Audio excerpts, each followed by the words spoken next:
Hi, my name is Paul Anderson and welcome to Inspiring Brilliance. This is a time where we want to share a little bit of education that will hopefully have a positive impact on helping to trigger even more brilliance within you. And today we're going to talk about IQ versus EQ. What's the difference between IQ versus EQ? IQ, you could say, is all about being book smart, your academic level of learning. And EQ is all about being street smart, your ability to empathize and understand how other people are feeling.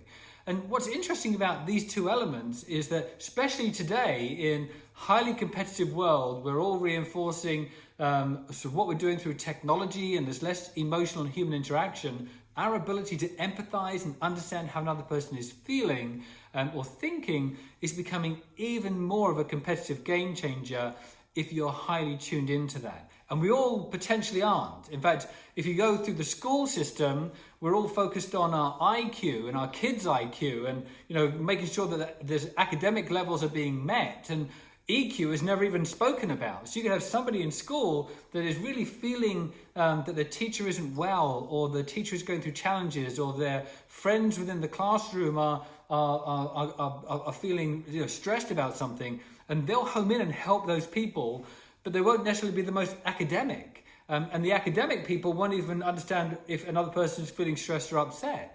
Academic is what gets you through school. It gets us all the jobs that we end up with, because our academic level has to be a certain level in order for us to be in the job market.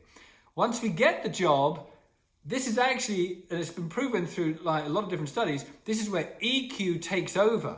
So your IQ, your academic level, gets you the job potentially that you've got, but now your ability to really understand the sort of empathy of the company, the people you're working around and the colleagues that you're working around and your partners or your customers, your ability to really understand that at the level you need to is what now starts to get you into leadership and get you into those high level results and high level positions. So IQ levels the playing field. Once you're in the playing field, it's EQ that gets you there. So if you have children that haven't got the highest level academic aspect, then don't worry, because once they get into the job market, if their sort of EQ is at a higher level than their IQ, they're gonna soar through to so much success if they keep honing that skill. So let's look at that, because there's been a lot of books that have been written about it, and the really interesting part is that because the brain is involved, the brain is a muscle, and you can strengthen your ability to become more intuitive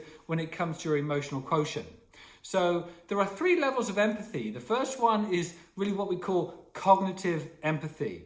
And it's your ability to really have an understanding and know how another person is thinking. You can preempt their thoughts potentially, which allow you to respond in the conversation. So that's cognitive empathy.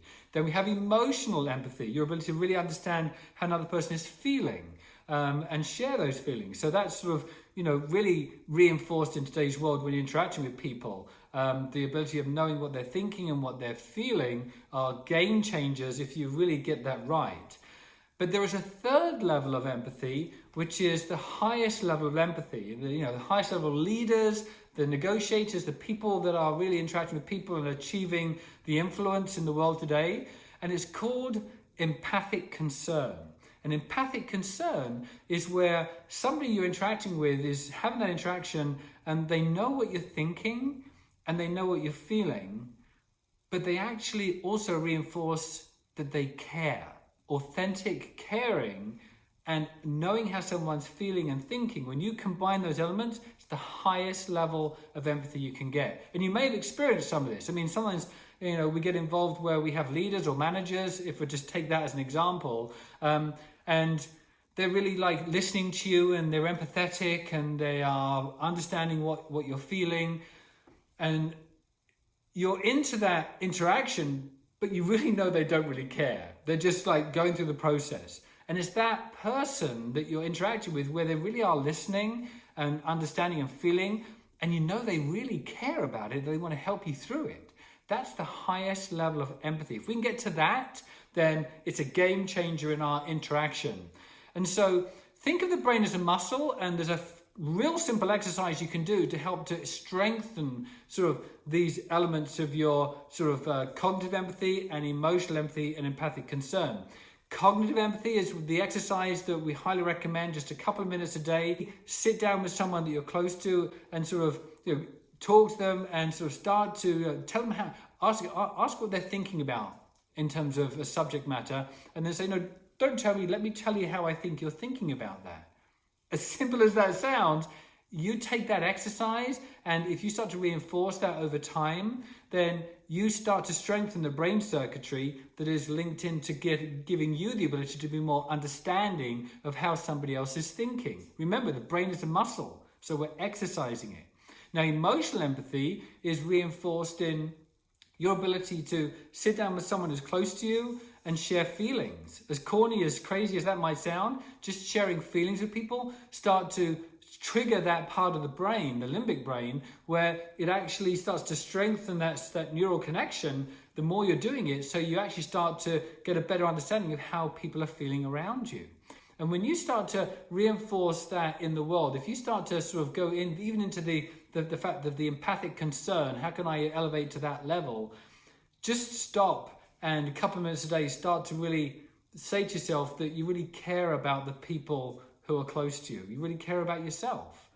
And you take that and advance it further about you care about the people that are close to you in your family, and then who you work with, and then that you really care about everybody in the world and for the well-being of those people in the world today.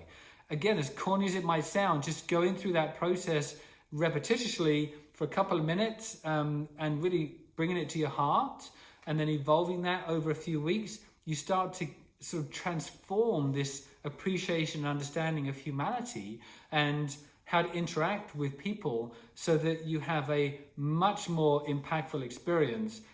Empathy is what we need to absolutely start to reinforce and have a better appreciation of as we start to advance and want to advance more in our world that we're in. So inspiring your brilliance in your ability to be able to be more empathetic, start to take the process to say and start to change your life.